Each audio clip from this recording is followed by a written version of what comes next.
নমস্কার, আপনারা সবাই কেমন আছেন? আশা করছি সবাই খুব ভালো আছেন, সুস্থ আছেন।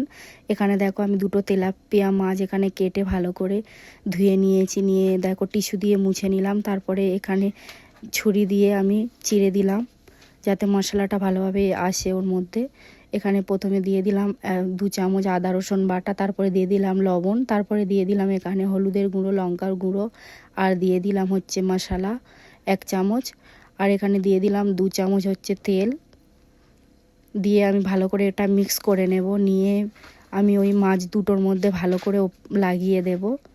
মশলাটা দিয়ে ম্যারিনেট করে রেখে দেব 10 মিনিট।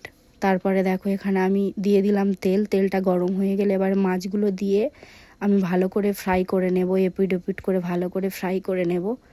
নিয়ে গরম গরম আমি দেখো সার্ভ করব। এবার দেখো এখানে আমি হচ্ছে এপিট ওপিট করে ভেজে নিয়ে প্লেটের মধ্যে দিয়ে দিয়েছি। ধন্যবাদ সবাইকে, খুব ভালো থাকবে।